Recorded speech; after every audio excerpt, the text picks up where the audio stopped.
پیارے بھائیو، السلام علیکم ورحمۃ اللہ وبرکاتہ۔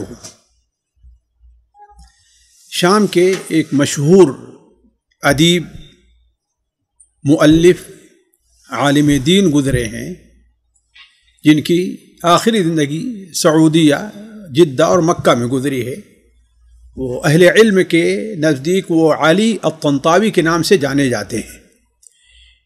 یہ علی طنطاوی رحمہ اللہ کے حوالے سے مجھے ایک واقعہ پہنچا کہ ان کا بیان کردہ ہے کہ وہ دمشق، چونکہ وہ دمشق خود رہنے والے تھے، تو دمشق شہر کے اندر ایک بہت بڑا تاجر تھا۔ یہ واقعہ 1970 اور اس کے قریب کا ہے، 1970 اور اس کے قریب کا ہے، پچھلی صدی کے۔ یہ تاجر مومن تھا، اللہ اور آخرت پر ایمان رکھنے والا تھا۔ اللہ کا کرنا یہ کہ اس تاجر کو کوئی بہت بڑی بیماری لاحق ہوئی، اور وہ خطرناک بیماری جسے ہم اور آپ کینسر کی بیماری کہتے ہیں۔ جب اس نے اپنے یہاں کے ڈاکٹروں کو دکھایا تو معلوم یہ ہوا کہ اس بیماری کا علاج یہاں نہیں ہے، اس کے لیے آپ کو امریکہ جانا پڑے گا۔ ظاہر بات ہے اس کے پاس پیسے تھے، پیسوں کی کمی نہیں تھی، وہ اس نے امریکہ کا سفر کیا۔ امریکہ میں ڈاکٹر نے اچھی طریقے سے اس کا چیک اپ کیا۔ چیک اپ کرنے کے بعد ڈاکٹر کہتا ہے کہ اب آپ کی بیماری اس قدر پھیل چکی ہے کہ اس کا اب علاج نہیں ہے، اور ڈاکٹر نے بڑے صراحت کے ساتھ کہہ دیا کہ مشکل سے اب آپ کی عمر 1 مہینے ہے، اس لیے اب آپ واپس جائیں اور زندگی کے باقی جو ایام ہیں وہ جو کچھ کھانا چاہیں، جو کچھ پینا چاہیں، جیسا کہ وہ لوگ امریکہ اور یورپ کے لوگ جو مادے پر اپنی نظر رکھتے ہیں وہ کسی قسم کی باتیں کرتے ہیں، یعنی اب آپ جو بھی زندگی کا لطف اٹھانا چاہیں اٹھا لیں، اور آپ کا آخری وقت ہے۔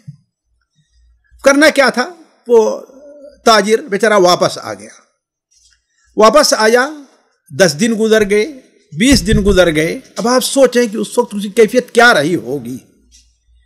ڈاکٹر نے، اور یہاں بڑے کوئی عام ڈاکٹر نہیں، بڑے ڈاکٹر نے، وہ بھی امریکہ کے، اس نے کہہ دیا ہے کہ آپ کی عمر صرف 1 ماہ ہے۔ چنانچہ جب 20 دن گزر گئے، ظاہر بات جتنا ہی وقت قریب آتا جاتا تھا اس کی الجھن، اس کی پریشانی بڑھتی جاتی تھی۔ تو ایک دن شام کے وقت وہ بہت ہی اپنے طور پر تنگی اور الجھن محسوس ہوئی اس کو، تو وہ نکل گیا شام کے وقت، اور تقریباً مغرب کے بعد یا اس کا وقت تھا یا عشاء کے بعد کا رہا ہو، اسے الجھن محسوس ہوئی اور بہت نکل گیا باہر، کچھ باہر کی ہوا لے، اور کرنا یہ کہ ہلکی ہلکی سی بارش بھی ہو رہی تھی، اور اس میں وہ اپنا باہر نکل گیا۔ کچھ دور گیا تھا، جب چلتے چلتے تھک گیا تو ایک جگہ فٹ پاتھ پر وہ بیٹھ کر کے تھوڑا سا آرام کرنے لگا۔ کیا دیکھتا ہے کہ فٹ پاتھ پر دوسری طرف ایک نوعمر لڑکی ہے، اور اس کے ساتھ ایک خوبصورت سا، مالداری اور رفاہیت کے آثار جس کے اوپر ظاہر تھے، ایک نوجوان اس سے بڑی بے رخی سے باتیں کر رہا ہے۔ اس سے تاجر نے سن یہ لیا، محسوس یہ کیا کہ یہ لڑکا اس لڑکی سے عزت کے سودے کی باتیں کر رہا ہے، وہ کچھ معمولی رقم دے رہا ہے، اور لڑکی اس پر راضی نہیں، اپنی مجبوری بیان کرتی ہے کہ میں بہت مجبور ہوں، میری مجبوری کی لاج رکھیں، میری مجبوری کی لاج رکھیں، میرے بچے سڑک کے اوپر ہیں، ان کے روٹی کے لیے کچھ مسئلہ نہیں، اس لیے میں آئی ہوں، لاج رکھیں۔ تاجر نے یہ بات سن لی، لیکن وہ لڑکا بے نیاز، ظاہر بات ہے، اب اسے سمجھا کہ لڑکی مجبور ہے تو کتنا کم ہی ہوگا وہ راضی ہو جائے گی میرے ساتھ رہنے پر۔ تو جب لڑکی تیار نہیں ہوئی تو اسے چھوڑ کر کے وہ آگے بڑھا، شاید پھر دوبارہ اس کا واپس آنے کا ارادہ رہا ہو۔ اتنے میں یہ تاجر اپنی جگہ سے اٹھتا ہے اور آہستہ آہستہ اس لڑکی کے پاس پہنچتا ہے اور کہتا ہے کہ بیٹی تم کون ہو؟ آخر تمہیں اللہ کا خوف نہیں ہے؟ تم یہ دھندھا، یہ کام کیوں کر رہی ہو؟ لڑکی نے آپ دیدہ ہو کر کے اپنی آنکھوں میں آنسو بھر کر کے اس نے کہا کہ وہ اللہ جس نے یہ چھت بنائی ہے، وہ اللہ جس نے یہ زمین بنائی ہے، جس زمین پر کھڑے اور جس چھت کے نیچے ہم لوگ ہیں، آج پہلی بار ہم نے یہ حرکت کرنے کی جرأت کی ہے، اور وہ بھی اس وقت جبکہ میرے سامنے بالکل دنیا تاریک ہے، کوئی اور راستہ میرے سامنے نہیں ہے، ہمارے گھر والے کہاں رہتے ہیں میں ان کو نہیں جانتا، آج کتنے سالوں سے میرا شوہر جیل میں ہے، مجھے اس کے بارے میں کچھ پتا نہیں ہے، میں اور میرے بچے جس گھر میں کرائے کے رہتے تھے، میں اس گھر کا کرایہ نہیں ادا کر پائی تو اس نے مجھے میری حالت پر رحم نہیں کیا اور باہر نکال دیا ہے۔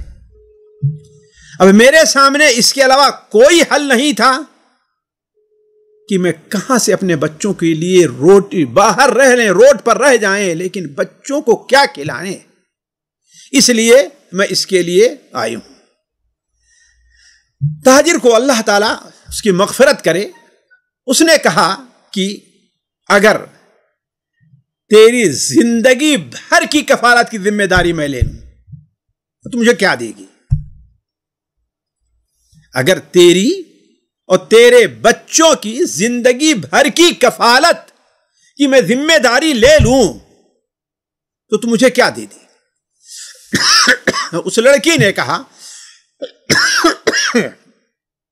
اسے امید ہوئی کہ اب میری مراد بر آنے والی ہے، اس نے کہا آپ جو چاہیں گے، جو مانگیں گے وہ دے دوں گی۔ اس تاجر نے کہا کہ میں تجھ سے ایک بات کا سوال کرتا ہوں، ایک چیز مانگتا ہوں۔ اس نے کہا وہ کیا ہے؟ کہا تو عہد کر لے، تو وعدہ کر لے کہ آج کے بعد سے اس کام کے بارے میں کبھی تو سوچے گی ہی نہیں۔ اگر تو یہ عہد دیتی ہے تو اس کے عوض میں تیرے اور تیرے بچوں کی کفالت کی ذمہ داری لیتا ہوں۔ لڑکی نے جواب دیا کہ میں اس کے اوپر موافق ہوں۔ اس نے کہا، تاجر نے، کہ تو اس وعدے پر پوری اترے گی، اس کی ضمانت کیا ہے؟ اس وعدے پر تو پوری اترے گی، اس کی ضمانت کیا ہے؟ لڑکی نے جواب دیا، کہا کہ میرے سامنے کوئی انسان یا کوئی اور چیز ضمانت کے لیے نہیں ہے، میں اس اللہ کی ضمانت دیتی ہوں، کہ اس اللہ کو گواہ بناتی ہوں کہ آپ اور ہمارے درمیان میں یہ بات جو ہو رہی ہے، جس بات کو اس کے علاوہ کوئی اور نہیں جانتا، کوئی تیسرا نہیں جانتا ہے، میں اس اللہ کی ضمانت دیتی ہوں کہ ساری عمر اور پوری زندگی میں اپنے وعدے پر قائم رہوں گی، اور میں تو اللہ تعالیٰ کا شکر ادا کرتی ہوں کہ آپ جیسے فرشتہ صفت انسان کو اللہ تعالیٰ نے میری مدد کے لیے بھیج دیا ہے۔ تاجر نے کہا ٹھیک ہے، اس پر ہمارا تمہارا اتفاق ہے، اور اس اتفاق کے اوپر میں اللہ کو گواہ بناتا ہوں، اللہ کی گواہی کو قبول کرتا ہوں، لہذا تم اپنے گھر کا پتہ دو، اپنا پتہ دو اور مجھے جاؤ، واپس چلی جاؤ۔ چنانچہ اس تاجر نے پتہ لیا اس کا، اور پتہ لے کر کے دبے پاؤں اپنے گھر واپس آ گیا، اور کہیں ادھر ادھر نہیں گیا، وہ سیدھے اپنے آفس جاتا ہے۔ اپنے آفس میں سب سے پہلے ایک وصیت نامہ لکھتا ہے، اس لیے کہ جانتے ہیں اس کی اب موت کا کوئی بھروسہ نہیں تھا۔ لکھتا ہے کہ میرے بیٹو، میں اگر انتقال بھی ہو جائے تو اس فلاں لڑکی جس کا پتہ یہ ہے، اس لڑکی کے زندگی بھر کا جو 5 آدمیوں کا خرچہ ہوتا ہے، ایک عورت اور اس کے 4 بچے، اس کا خرچہ تم بھیجتے رہنا، یہ تمہارے لیے میری وصیت ہے۔ اور یہ لکھ کر کے تجوری کے اندر رکھ دیا، اور پھر تجوری سے کچھ پیسہ لیا، شاید صبح ہونے کا انتظار کیا، صبح کو اپنی گاڑی لی اور گاڑی کے اندر کھانے پینے کپڑے کا سامان بھرا اور تجوری سے جو پیسہ لیا تھا وہ لے کر کے صبح ہی جلدی اپنے عورت کے گھر پہنچ گیا. گھر پہنچ کر کے سب سے پہلے اس نے یہ سوال کیا کہ مکان مالک کہاں ہے, کس کے یہاں تم جو ہے رہتی تھی. مکان مالک کے پاس جا کر کے اس کا بقایا کرایہ ادا کرتا ہے اور 3 سال آگے کا بھی کرایہ دے دیتا ہے. 1 2 نہیں 3 سال آگے کا بھی کرایہ دے دیتا ہے. اس کے بعد اس نے پوچھا کہ اور بھی تمہارے اوپر کوئی قرض ہے؟ تیل والے کا, مسالے والے کا, گلے والے کا, سبزی والے کا, گوشت والے کا, جس کا جو قرض تھا سب قرض ادا کر کے وہ سامان اس کے پاس رکھتا ہے. کچھ نقد دے کر کے کہتا ہے کہ ہر مہینے کی اس تاریخ کو تمہارے پاس تمہارا خرچ پہنچ جایا کرے گا. یہ کہہ کر کے وہ واپس چلا آیا. اس طرح جانتے ہیں اب کتنے دن باقی تھے اس کی عمر میں؟ 10 دن. 10 دن گزر گئے. اس نے بجائے اس کی کہ وفات ہو آرام محسوس کرنے لگا. وہ اسے اور سکون محسوس ہوا کہ اس کی صحت بہتر ہو رہی ہے. 10 دن گزر گئے, اس کی موت نہیں آئی. مہینہ پورا ہوا, جا کر کے پھر اس کے یہاں وہ خرچہ دے کر کے آتا ہے. اس طریقے سے ساتھیوں مہینوں پر مہینے نہیں سال پر سال گزرتے رہے, یہاں تک کہ 20 سال گزر گئے اور وہ اس کو خرچہ پہنچاتا رہا بغیر کسی نہ کہ اس تاریخ کو اس عورت کے یہاں. 20 سال گزر جانے کے بعد اچانک ایک دن یہ تاجر صبح کو اپنے بستر پر سے اٹھتا ہے. اپنے بستر پر سے اٹھا اور فجر کے لیے تیاری کیا اور یہ سوچا کہ آج مجھے اس عورت کی تنخواہ بھی پہنچانے جانا ہے. فجر کے لیے وہ جیسے کھڑا ہوا, ابھی پہلی رکعت ہی کے سجدے میں تھا کہ اس کا انتقال ہو گیا تاجر کا. ساتھیوں یہ دنیا عجائب خانہ ہے. ایسے عجوبے پیش آتے ہیں لیکن ہم اس سے عبرت حاصل نہیں کرتے. چنانچہ انتقال ہوا تو بچے 1 دن 2 دن 3 دن 4 دن 5 دن 6 دن یہاں تک کہ ظاہر بات بڑا تاجر تھا, لوگوں کے آنے جانے کا سلسلہ ہے, تعزیت کرنے والے آ رہے ہیں, ہمدردی دکھانے والے آ رہے ہیں, سارے آ رہے ہیں اور بچے اس میں مشغول رہے. جب 1 ہفتہ گزر گیا تو بڑے بچے نے دیکھا کہ اب ابو کا کاروبار سنبھالنا چاہیے. چنانچہ کاروبار سنبھالنے کے لیے جب آفس میں آیا اور تجوری کھولا تو اس تجوری میں اسے ایک وصیت نامہ بھی ملتا ہے کہ وہ وصیت نامہ میرے ابو لکھ کر کے گئے ہیں. چنانچہ وصیت نامہ کو پڑھا تو اسے بڑا افسوس ہوا کہ آج 7 دن گزر گئے ہیں, پتہ نہیں کیا کیفیت ہوگی اس بچی کی, اس عورت کی, اس کے بچوں کی. چنانچہ بغیر کچھ سوچے سمجھے جلدی سے وہ پیسے لیے, اپنی گاڑی اسٹارٹ کی اور پتے پہ جا کر کے اس عورت کے ہاں پہنچ گیا. دروازہ کھٹکھٹایا تو اس وصیت نامے میں لڑکی لکھا ہوا تھا. ظاہر بات ہے اگر 4-5 بچے کی بہت عمر رہی ہوگی, 30 سال 25 سال یہی رہی ہوگی. اب وہ دروازہ کھٹکھٹاتا ہے تو ایک بوڑھی عورت وہ نکلتی ہے جو ادھیڑ عمر سے اوپر ہو چکی ہے. وہ کہتا ہے کہ تم فلانا ہو؟ کہا کہ ہاں. کہا بڑی معذرت کے ساتھ تاخیر ہو گئی, آپ کو پریشانی ہوئی ہوگی, یہ لیجئے اپنی تنخواہ لیجئے. اس عورت نے کہا کہ اپنے ابو سے کہو آپ کے ابو کا بہت بڑی ان کی بڑی مہربانی ہے, بہت بڑا شکریہ ان کا کہ وہ مشکل وقت میں ان کام آئے. ابو سے میرا سلام کہیے گا اور کہیے گا کہ میرے علاوہ آپ کسی اور محتاج کو ڈھونڈ لیں. آج 7 دن ہوا میرے بچے نے پہلی بار تنخواہ لے لی ہے, لہذا میں اب آپ کے اس پیسے کی محتاج نہیں ہوں, کسی اور سے کہیں کو دے دیجئے وہ اس کے کام آئے گا.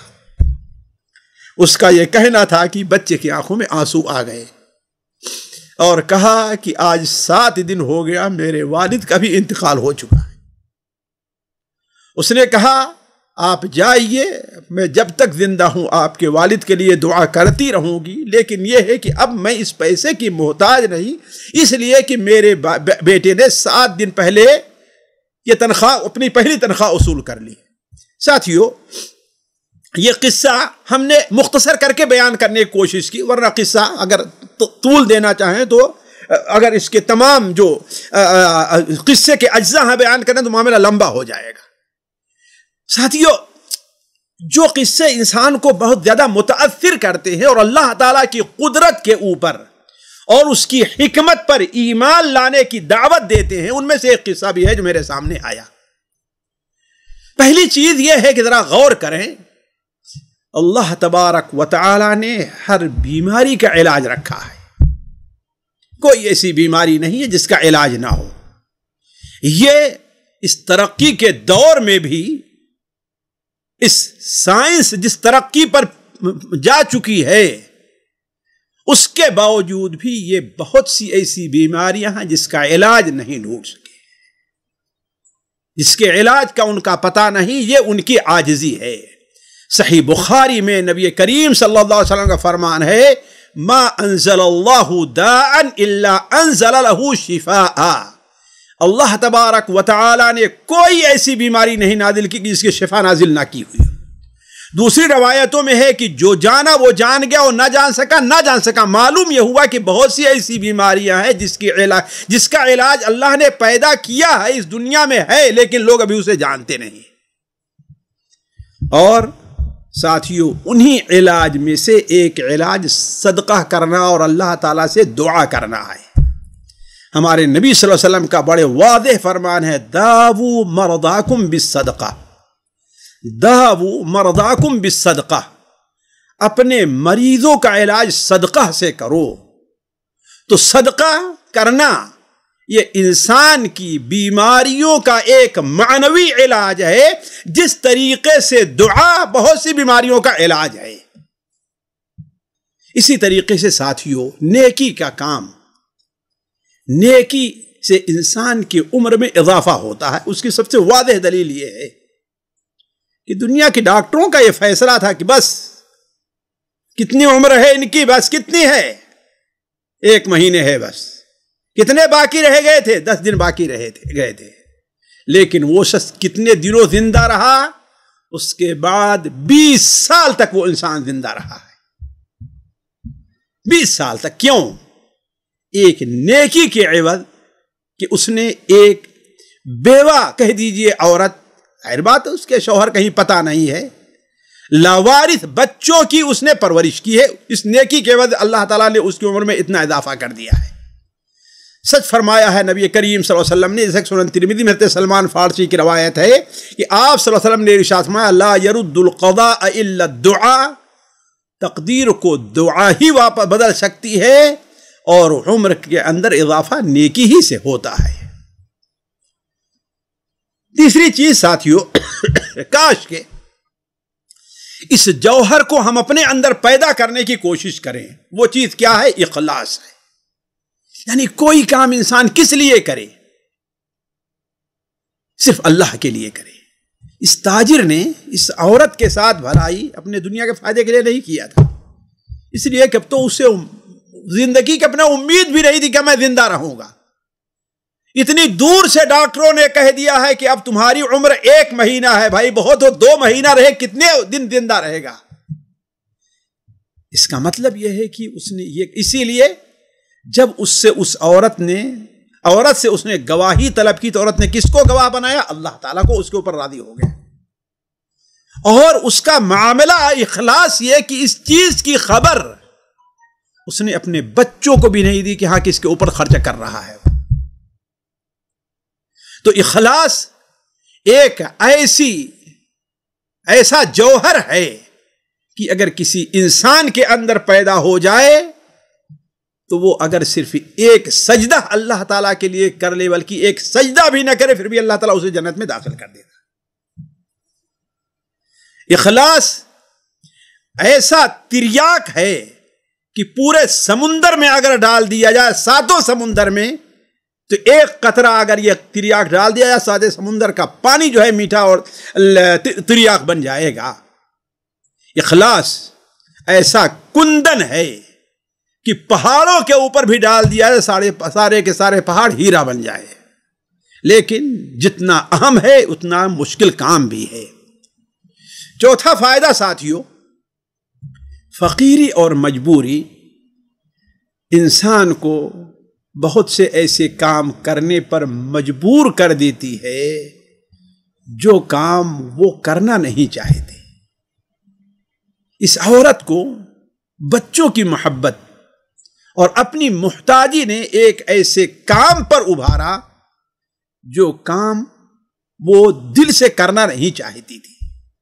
اسی لیے ہمارے نبی کریم صلی اللہ علیہ وسلم روزانہ صبح کی دعا کے اندر فقر اور محتاجی سے پناہ مانگا کرتے تھے، جیسا کہ سنن ابو داؤد، سنن نسائی وغیرہ میں حضرت ابو بکر رضی اللہ تعالیٰ عنہ کی روایت ہے کہ نبی کریم صلی اللہ علیہ وسلم ہر صبح کو اور شام کو دعا کرتے تھے، اللہم انی اعوذ بک من الکفر والفقر واعوذ بک من عذاب القبر لا الہ الا انت، اللہم انی اعوذ بک من الکفر والفقر واعوذ بک من عذاب القبر لا الہ الا انت۔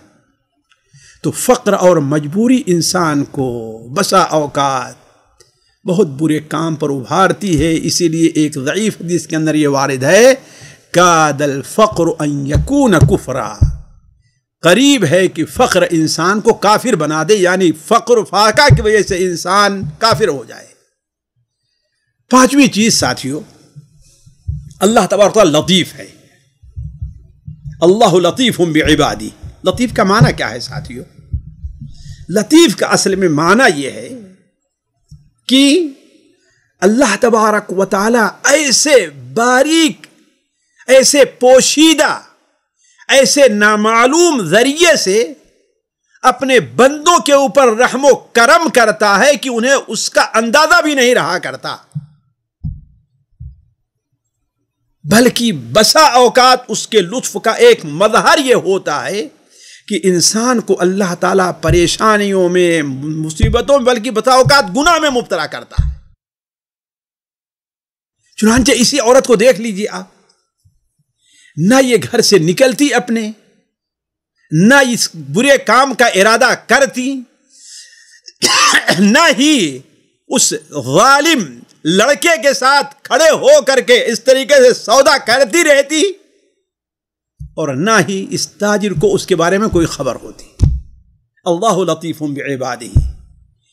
حضرت یوسف علیہ السلام کو کیا معلوم تھا کہ انہیں جو کنویں میں ڈالا جا رہا ہے اس کی وجہ سے انہیں ایک شاہانہ گھر کے اندر غیر گھر میں اپنے بیٹے کے طریقے سے پرورش کرنے کی حالت پیدا ہو جائے گی۔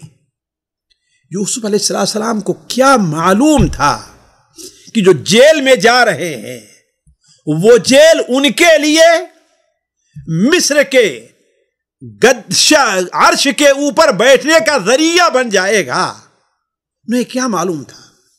حضرت یعقوب علیہ السلام کو کیا خبر تھی کہ یہ رونے اور رونے کی وجہ سے ان کی جو بینائی چلی گئی ہے، یہ ان کے لیے اور ان کے بیٹے کے لیے ایک بڑی خوشخبری لے کر کے آ رہی ہے۔ اسی لیے حضرت یوسف علیہ السلام نے کہا تھا، ان ربی لطیف لما یشاء، ان ربی وقد احسن بی اذ اخرجنی من السجن وجاءکم من البدو من بعد ان نزغ الشیطان بینی وبین اخوتی ان ربی لطیف لما یشاء۔ میرا رب جو کچھ چاہتا ہے اس کے بارے میں بڑا لطیف ہے، باریک اور پوشیدہ انداز سے وہاں تک پہنچا دیتا ہے۔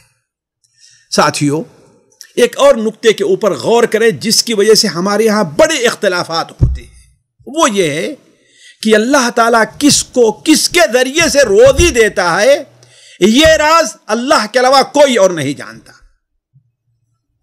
اللہ تعالیٰ نے آخر اس تاجر کو زندہ کیوں رکھا ہے؟ اس لڑکی کو روزی دینے کی وجہ سے۔ ہمارے یہاں بسا اوقات دو بھائی ہیں، ایک بھائی کس طریقے سے کمزور رہا کرتا ہے، اسے زیادہ ہنر نہیں آتا، دوسرے کو زیادہ ہنر رہتا ہے، وہ زیادہ کماتا ہے، تو تھوڑے ہی دن میں اختلاف ہو جاتا ہے، اس کو نکال کر کے باہر کر دیتا ہے۔ اللہ کے بندے، تجھے کیا معلوم کہ اللہ جو تجھے روزی دے رہا اسی کی برکت سے، اسی قسمت سے دے رہا ہے۔ حضرت انس بن مالک رضی اللہ عنہ بیان فرماتے ہیں، سنن ترمذی کے اندر ہے کہ اللہ کے رسول زمانے میں دو بھائی تھے، ایک بھائی آخرت میں خدمت میں آیا کرتا تھا، علم سیکھتا تھا، اور دوسرا بھائی وہ محنت مشقت کرتا تھا۔ تو دوسرے بھائی نے ایک دن آ کر کے اللہ کے رسول صلی اللہ علیہ وسلم سے شکایت کی کہ یہ کچھ بھی نہیں کرتا ہو، میں سارا کام کرتا ہوں، پورے گھر کی ذمہ داری ہمارے اوپر ہے، جانوروں کو چارہ دینا میرا کام، یہ کام سارا کام کرتا ہوں۔ آپ صلی اللہ علیہ وسلم نے اس کو کیا کہا؟ لعلک ترزق بہ، شاید تجھ کو جو روزی دی جا رہی اسی کے برکت سے دی جا رہی ہے۔ ساتھیوں، اور یہ بات بھی ہم ذہن میں رکھ لیں کہ جو روزی مقدر نہیں ہے وہ روزی حرام ذریعے سے بھی حاصل نہیں ہو سکتی، اور جو روزی مقدر ہے وہ آپ کو مل کر کے رہے گی۔ فرق یہ ہے کہ انسان جلد بازی سے کام لیتا ہے اور جائز ہیلے کے بجائے جو ہے ناجائز ہیلے استعمال کر لیتا ہے۔ اللہ تعالیٰ سے دعا ہے کہ اللہ تبارک و تعالیٰ ہمیں اور آپ کو اس قصے سے عبرت لینے کی توفیق عطا فرمائے۔ والسلام علیکم ورحمۃ اللہ وبرکاتہ۔ سامعین کرام، ہمارے علمی اور عوامی دروس اور سوال و جواب کی مجلسوں سے آپ خود بھی مستفید ہوں اور اپنے دوست و احباب کے ساتھ بھی شیئر کریں۔ عین ممکن ہے کہ آپ کے شیئر سے کسی کی اصلاح اور آپ کے لیے صدقہ جاریہ بن جائے۔ واٹس ایپ پر اسلامک میسج حاصل کرنے کے لیے نمبر نوٹ فرمائیں: یعقوب عزیز 00966 5089 59707۔ واٹس ایپ سوال جو آپ گروپ میں ایڈ ہونے کے لیے نمبر نوٹ فرمائیں: عبدالسلام عمری 00966 502627 نمبر بھیجتے ہوئے نام اور پتہ ضرور لکھیں۔ اسی طرح ہمارے یوٹیوب چینل اسلامی دعویٰ کو ضرور سبسکرائب کریں تاکہ ہماری ہر نئی اور اہم ویڈیو کی اطلاع آپ کو فوری حاصل ہو جائے۔ تمام دروس، مقالات اور سوال و جواب سیریز کے لیے ہماری مشہور ویب سائٹ www.islamidawah.com کا مشاہدہ کرتے رہیں۔ السلام علیکم ورحمۃ اللہ وبرکاتہ۔